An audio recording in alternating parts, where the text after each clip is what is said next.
Now we are starting up with iterative statements और looping statements. Basically iteration का क्या मतलब होता है, किसी भी काम को आपको अगर repetitive form में करना है, that is called as iteration.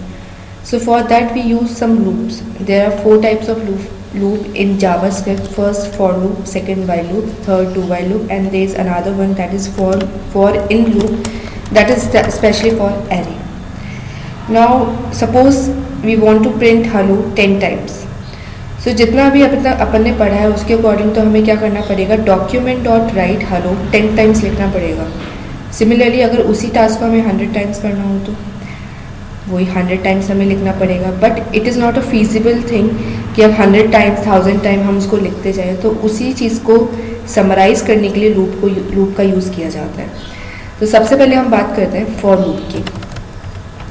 For initialization, condition and increment decrement, whatever you want to do, and loop body. से इनिशियलाइजेशन का मतलब ये है कि लूप आपको कहाँ से स्टार्ट करना है, कंडीशन मतलब कहाँ तक चलना चाहिए, एंड इंक्रीमेंट डिक्रीमेंट मतलब हर स्टेप पे जब नेक्स्ट टाइम लूप चलेगा तो उसकी वैल्यू क्या होगी.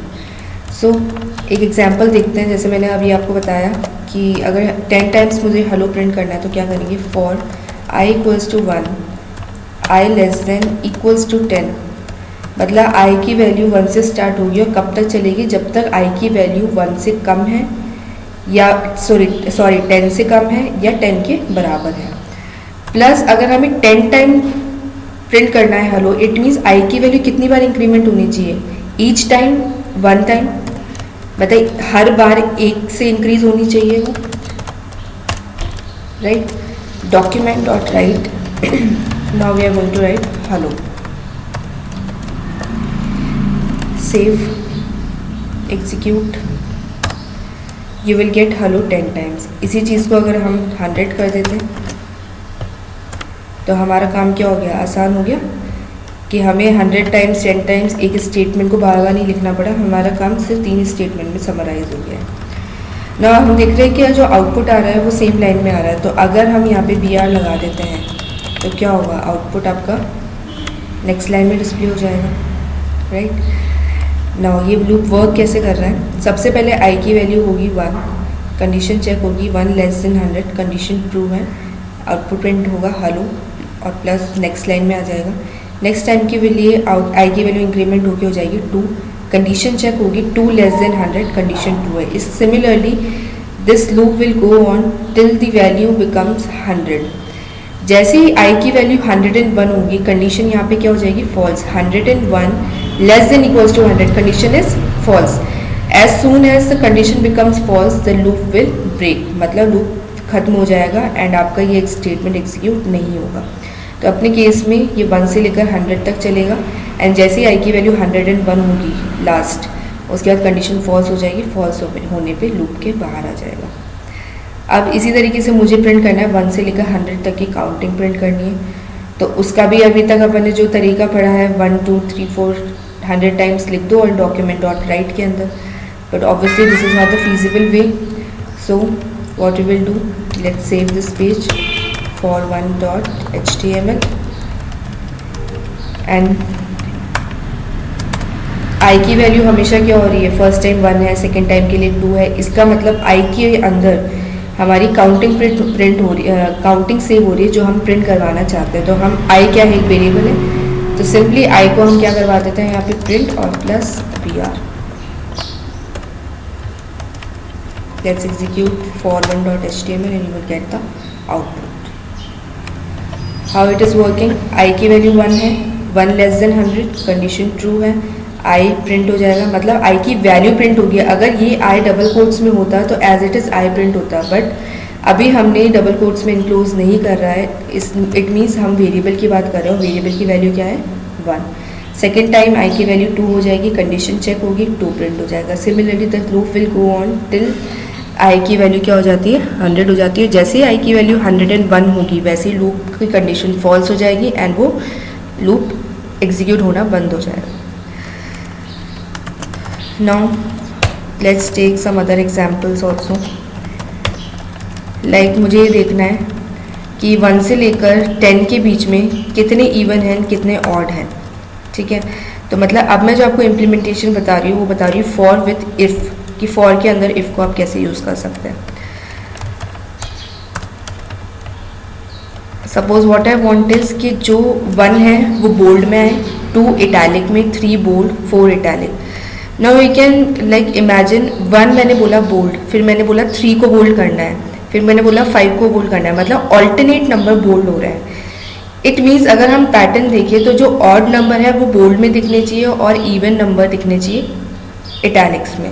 तो हम यहाँ एक कंडीशन लगा देंगे, if i mod 2 equal to 0, मतलब अगर i की वैल्यू 2 से डिवाइड हो रही है, रिमाइंडर 0 बच रहा है, इट मीन्स वो क्या होगा, इवन होगा। और इवन हमें किस में चाहिए, इटैलिक में। So document dot write, this is italic tag plus I, and italic को यहाँ पे क्या कर दिया हमने, close. The don't confuse yourself, I is a variable है एंड ये आपका HTML का टैग है जो कि हम बोल रहे हैं इटैलिक टैग होता है। एल्स अगर कंडीशन फॉल्स है मतलब वो क्या होगा, ऑड होगा, उस केस में क्या होना चाहिए, बोल्ड में आना चाहिए आपका रिजल्ट। बोल्ड के लिए क्या होता है, बी टैग, तो आई की जगह यहाँ क्या कर देंगे, बी, प्लस हम BR कर देते हैं जिससे आपका आउटपुट नेक्स्ट लाइन में आए।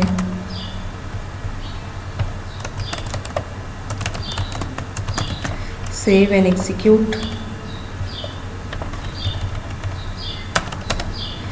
Now you can see the output. Alternate numbers जो कि ऑड नंबर्स हैं वो आपको बोल्ड में दिखाई दे रहे हैं, जो इवन नंबर्स हैं वो आपको दिखाई दे रहे हैं इटैलिक्स में। Hopefully looping concept is clear कि एग्जैक्टली फॉर लूप कैसे वर्क कर रहा है। for 3.html, now we will see nested loop। nested loop मतलब लूप के अंदर लूप। सपोज हमें एक स्ट्रक्चर प्रिंट करना है, लाइक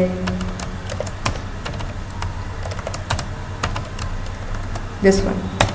यहाँ आपको दिख रहा है कि हर रो में मतलब रो भी बन रही है और कॉलम्स भी बन रहे हैं। जब भी कॉन्सेप्ट आ जाता है रो एंड कॉलम्स का साइमल्टेनियसली, तब जब ये चलता है तो हमें नेस्टेड लूप का यूज़ करना होता है।